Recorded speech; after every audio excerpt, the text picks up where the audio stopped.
Alors n'oubliez pas de partager, d'aimer avec le pouce bleu et peut-être de nous aider sur Tipeee. La révolte des tracteurs. Éditorial par Benoît Bréville. Le Monde diplomatique, février 2024. Lu par Vladimir Cagnolari.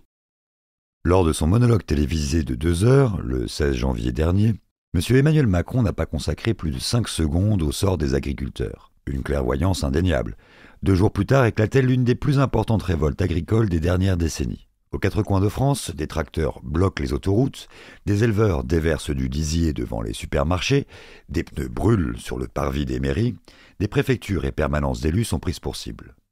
Les signes annonciateurs de cette colère paysanne s'étaient pourtant multipliés au cours des dernières semaines. En Europe, où des mobilisations avaient agité l'Allemagne, la Pologne, la Roumanie, les Pays-Bas, l'Espagne, la Belgique.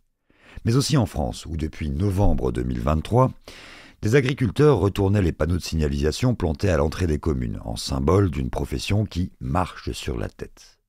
Le 10 janvier, dans un communiqué, 6 centrales syndicales européennes décrivaient même une situation devenue insoutenable, pouvant compromettre la survie des producteurs de l'Union européenne. Voilà bien longtemps que les agriculteurs du vieux continent se trouvent sur la corde raide, endettés, pressurés par la grande distribution et les géants de l'alimentaire, frappés par les sécheresses et les inondations à répétition, obligés de s'aligner sur la concurrence étrangère et ses produits bon marché, dépendant d'un système de subventions qui favorise les grands exploitants. Depuis la guerre en Ukraine, le tableau s'est encore obscurci, avec l'abolition des droits de douane et la création de corridors de solidarité décidés par Bruxelles. Les denrées agricoles ukrainiennes ont inondé l'Europe orientale, entraînant une chute des prix qui touche désormais l'ensemble du continent et affecte les revenus des agriculteurs dont les diverses factures, énergie, eau, matériel, semences explosent. Des recettes en berne, des coûts de production en hausse, le tout dans un secteur déjà fragile. La moindre étincelle pouvait enflammer la plaine. En Allemagne, ce fut la suppression d'une ristourne fiscale sur le diesel. En Belgique et aux Pays-Bas, des projets visant à restreindre la taille des cheptels. En France, une hausse de la redevance pour pollution diffuse. Se focalisant sur la goutte qui fait déborder le vase plutôt que sur les torrents qui l'ont rempli, les commentateurs résument cette colère à une protestation contre les normes environnementales, comme si les paysans étaient par définition indifférents à la crise climatique. Mais c'est précisément cela que dénoncent les manifestants un peu partout en Europe. L'absurdité d'un système qui les fait contribuer à leur propre destruction en défendant, faute de solutions immédiatement disponibles, des pesticides dont ils sont les premières victimes, les gains de productivité qui les conduisent à s'auto-remplacer par des robots, l'altération de l'environnement dont leur activité dépend.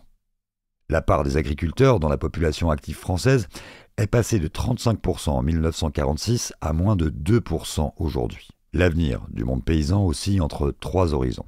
Disparaître sous l'effet de la division européenne du travail et de l'entrée dans l'union de grandes nations céréalières, survivre en empruntant la voie imposée par les bureaucraties et les fonds d'investissement, celle de l'industrialisation forcenée, mais au prix de ravages environnementaux et humains qui déjà suscitent ici et là des soulèvements de la terre, ou se battre pour imposer une agriculture paysanne qui retrouverait sa vocation nourricière tout en assurant l'autonomie de ses travailleurs. Quelle force politique saura proposer ce chemin-là ? Nombre d'éleveurs et de cultivateurs y aspirent, les citoyens le désirent, la rationalité à long terme l'exige.